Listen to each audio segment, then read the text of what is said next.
Hey, what's up guys, this is Secret Wolf, and welcome to Cooking with the Secret Wolf. Today, we're gonna make some taco burgers. Now, I've never tried this recipe out before, so I'll let you know if it's good or not by the end of the video. Or earlier on. We'll see if I want to edit it at all. Pretty well. With that out of the way, what you're going to need for these taco burgers is however many pounds of tacos you want to make, taco burgers you want to make. Per pound, you'll want one seasoning mix. Then for 2 avocados, you'll want some guacamole mix. 1 package per 2 avocados. Then per preference, you'll want some onions, cilantro, limes.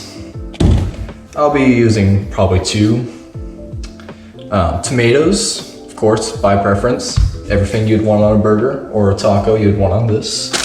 I'll be using some shreds of iceberg lettuce and either Colby Jack slices or Mexican 4 cheese. I'll probably use the slices since it's going to be on a burger, but out of the way. So I'll be using some slightly nicer buns. I'm gonna have some onion buns. And then for the sauces, I got mild Taco Bell sauce or hot Taco Bell sauce. I'm gonna set these off to the side for now. Now, I got about a little bit over 3 pounds of lean ground beef, which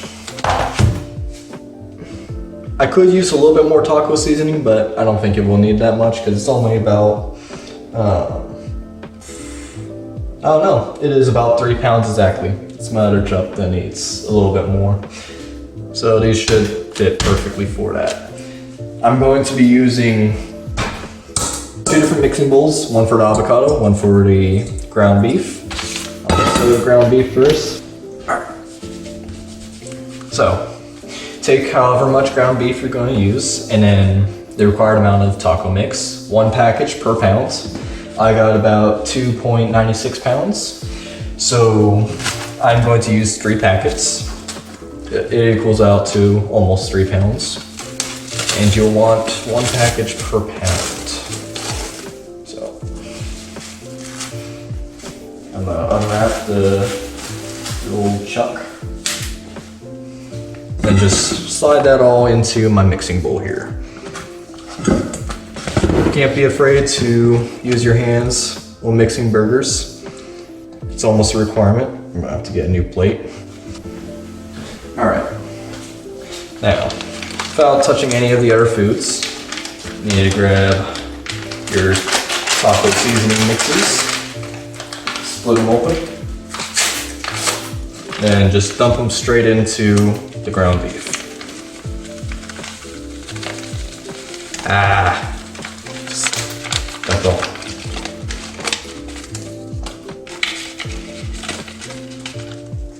This one doesn't want to dump. There we go.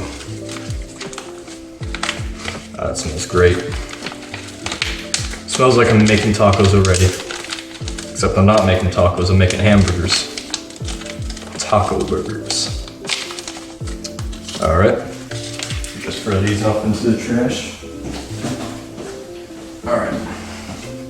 Now, can't be afraid to get your hands in there. Just go ahead and mix everything all together. All right, and that's our ground beef mixed up. I'm just gonna wash my hands again and prep for the avocados. The avocados, as if you will. All right, once you got your ground beef mixed into your preference, just go ahead and cover that and set it off to the side. Now you want to start working on your avocado or your guacamole. So take 2 avocados, go ahead and just cut them all the way around.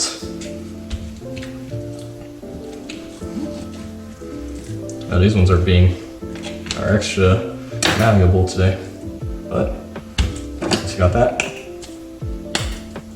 there you go. Take the seed, you can just toss it out. I know some people like to leave the seed in the mix because it might prolong your guacamole, but as long as you keep it in a nice sealed container, you should be good. That's why I got my little glass container here.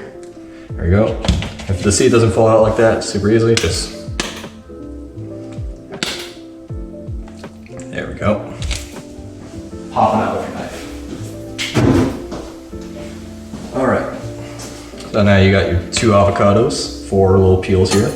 Just gonna take this little bowl, put this aside here, just plop it in. Remove all the peel.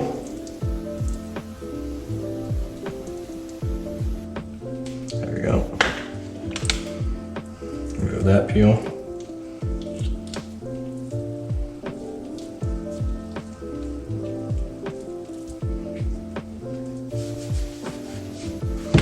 All right, once you got your avocados in the bowl and peeled and pitless, just want to open up your avocado seasoning mix.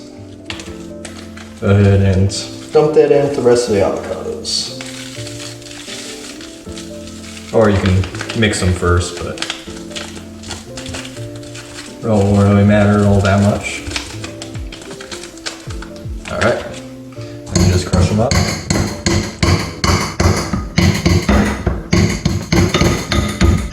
All together.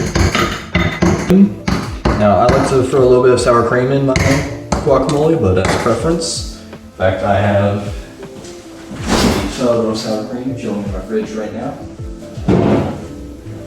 Just gonna go ahead and open that. I do enjoy cooking in my barracks a lot.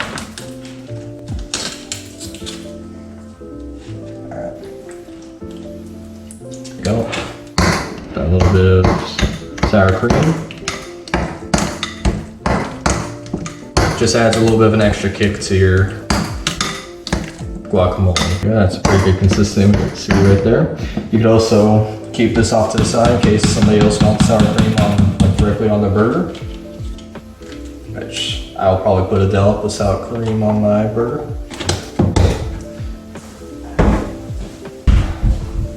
And now onto the tomatoes. Go ahead and wash one sandwich tomato, preferably, because for a burger you don't really want a super small tomato. If you try to put cherry tomatoes on a burger, they're gonna slide out. You want a nice size sandwich tomato.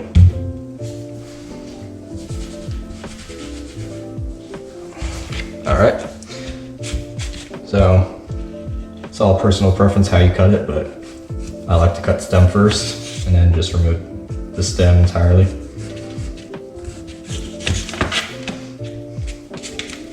These two right here. Just toss these ones out. All right. Now the rest of the tomato is perfectly good. I'll usually actually eat the top part of the stem, but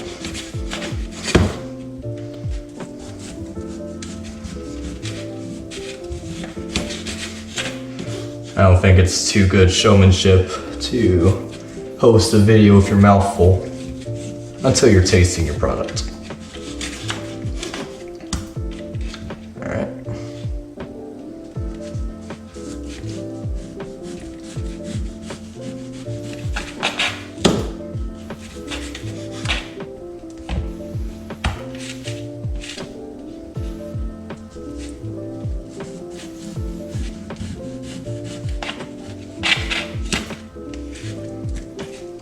Alright, and to keep them staying fresh for longer, just keep that bottom part on the tomato and slide them all back together.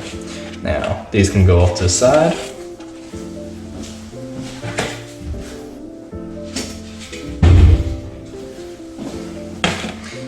Now you want to grab a few pieces of cilantro.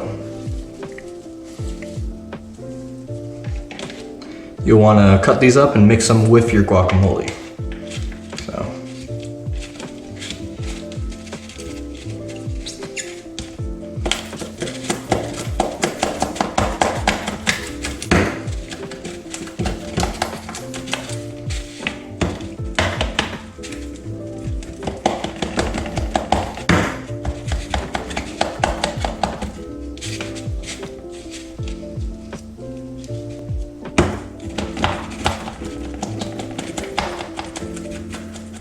Again, if you're afraid of cutting your fingers, you can just throw these in a food processor.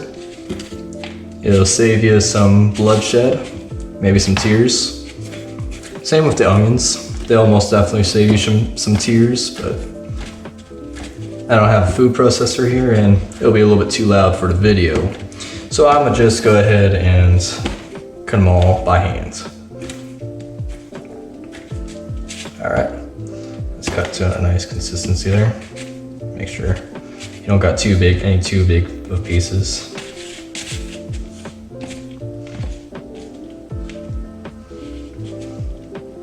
Good rule to follow when cutting cilantro is bunch it up and do a bunch of really small movements with your knife. There you go. All right.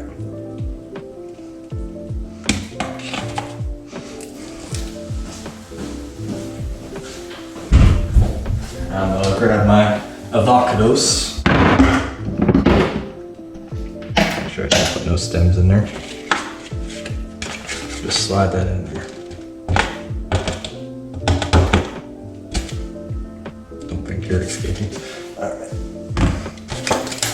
There we go. And since I already threw my fish flipper in the sink, I'm gonna just grab a spoon and mix that around in there with it. There we go.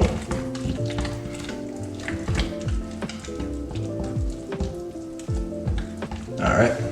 Now, I'll grab one lime, one decent lime. Put that in half. Squeeze it straight in.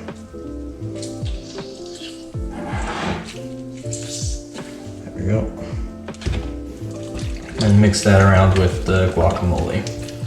It'll keep it fresher for longer, and it'll also add a nice sour kick to it. And bring out the flavor of the cilantro and the guacamole. There we go.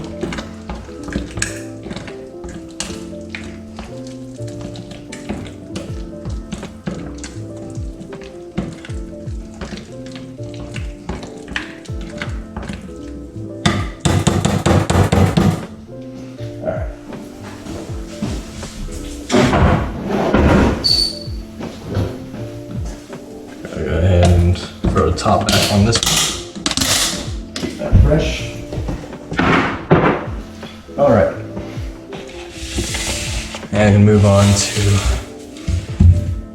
have I ever told you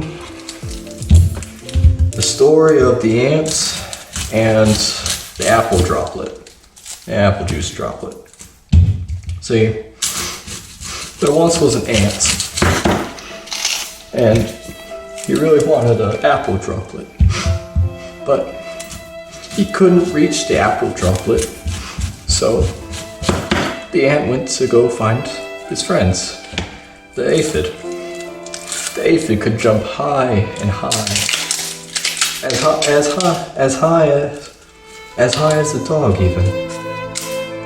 Aphids were fast creatures and spry. They could jump, they can leap, and they can almost fly. Well, the apple droplet was too high for even the aphid. The aphid said, "I'm sorry, ant. I can't get that apple droplet for you.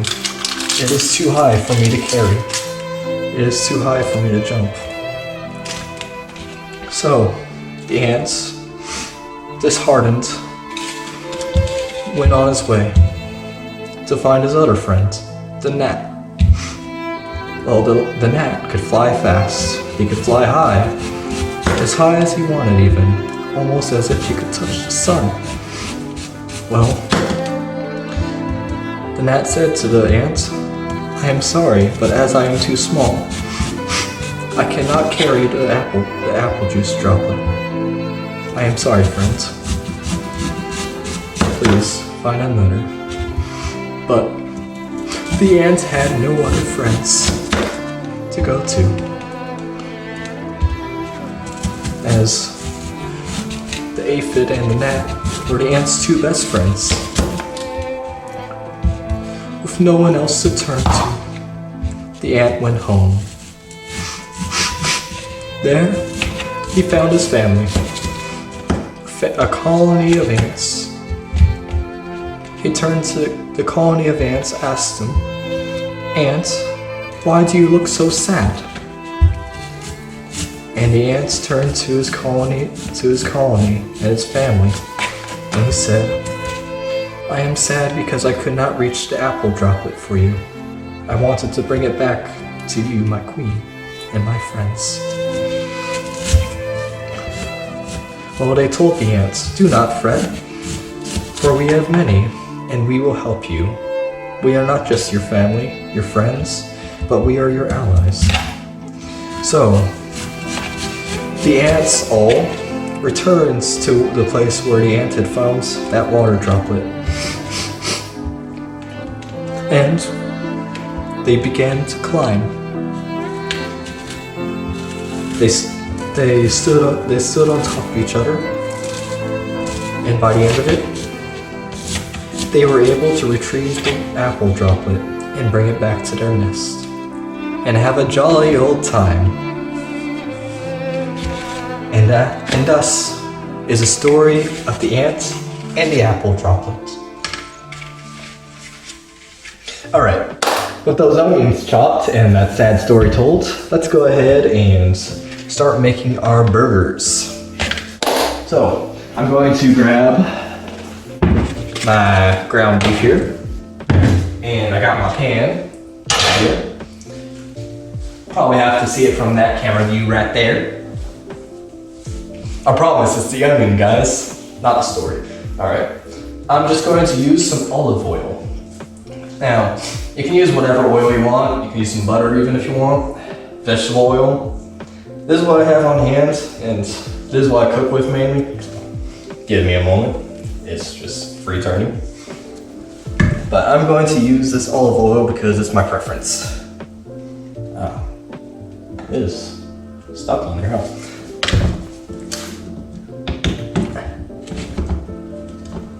You know, there's a way to solve everything in life. Sometimes, or most of the time, the way to solve that is a very sharp object. Alright.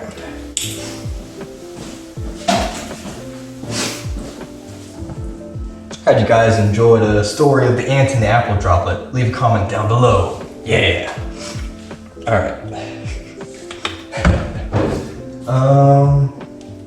Go ahead.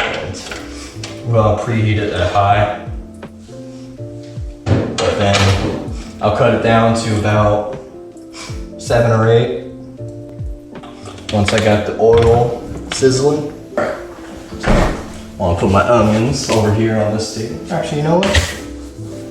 I'm gonna leave this table as the building table. Got my tomatoes, my onions, got my mild and hot sauce.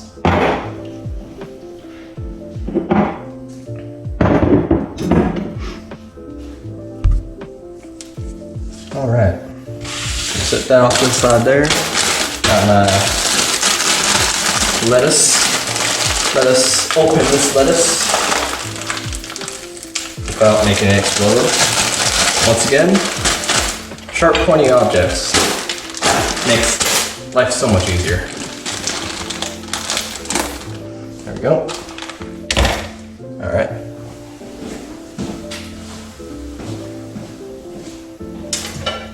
So, it appeared that I got this to a decent temperature.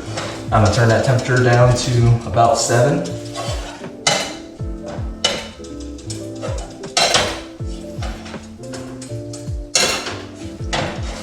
And make my first burger patty.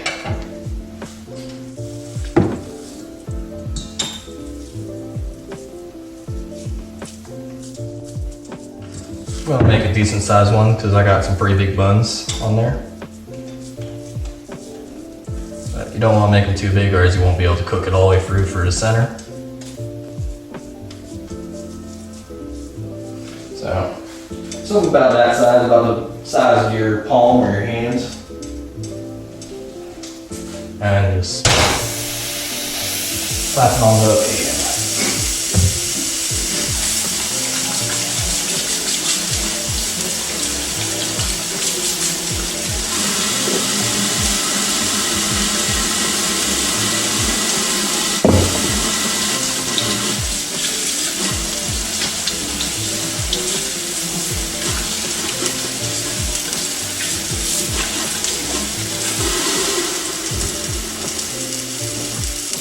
All right.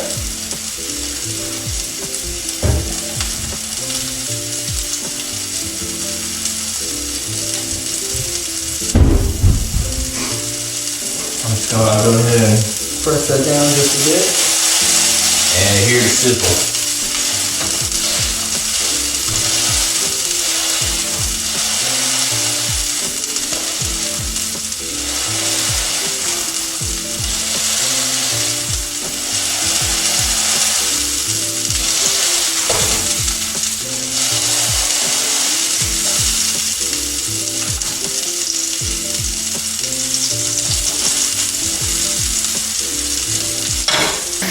Alright, see, it should be pretty good, so let's flip my burger now.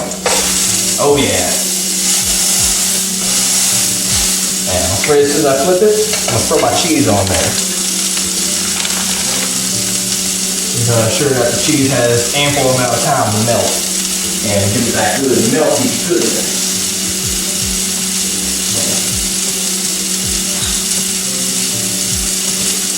Gonna let it sizzle on there, intact. If I had a dome to throw on there, like a pot lid, I would. That'd help that cheese melt a little bit faster, but I ain't got no dome on right now. Besides this dome, I ain't gonna slam my head into the dang frying pan. Just for the sake of a cheesy burger. Alright. Now the burger's almost done, so I'm gonna go ahead and grab myself a bun. I'm gonna throw my bun on a plate, and I'm gonna throw my burger on the bun. You ever been to a barbecue before, you know the drill.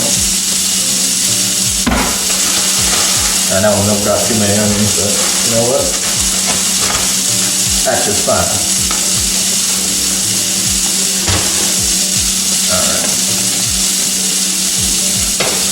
Take a trick from the pan. Down the bun. I'm gonna cut that off now. Alright, so there's cheese off to the side there. Now, you can start off with whatever you want, but I'm gonna start off with my onions. Throw my onions on there. Some good old outer rings.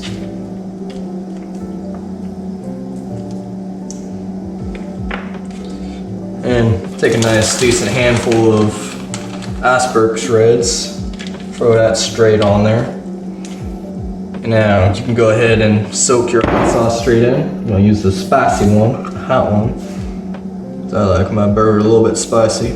And the iceberg lettuce will go ahead and catch all that. Keep it from spilling out the side. Now I'm gonna throw my tomato to cap it all off. Get a nice big middle slice there. And now I want to throw my guacamole on the other side of the bun.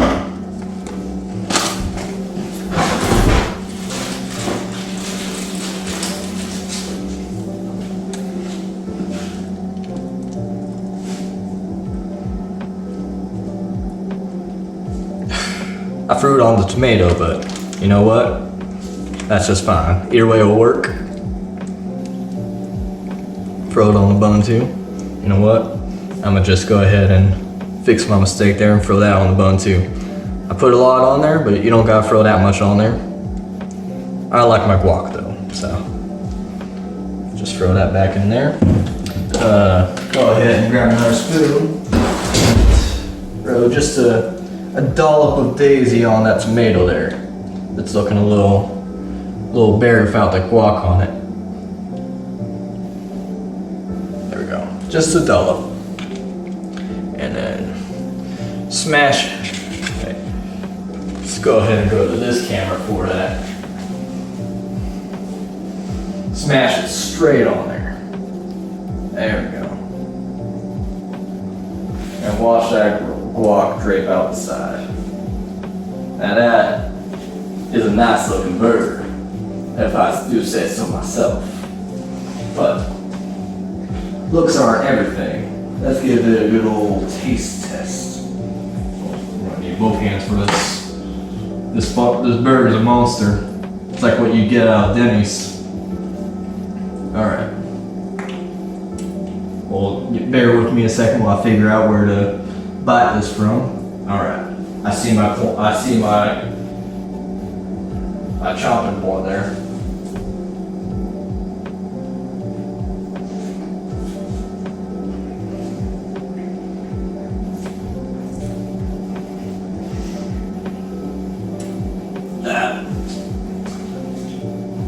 That has gotta be the best burger I've had in forever. That's gotta be the best burger I've ever had. Wait, huh?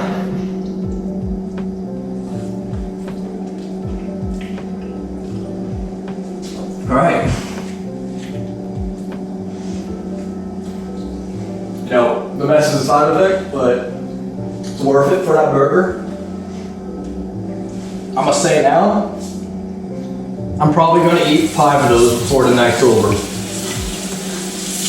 And you know what? Given that I'm trying to bulk up and gain them gains, that's gonna help me. I've also contacted some of my squad buddies, see if they want to come down here. I'll go ahead and let them know that it's finished. Well, that's about it for this episode of Cooking with the Secret Wolf. There's been some amazing food, some great cooking. So hope you guys enjoyed, and as always, this is Secret Wolf, signing off.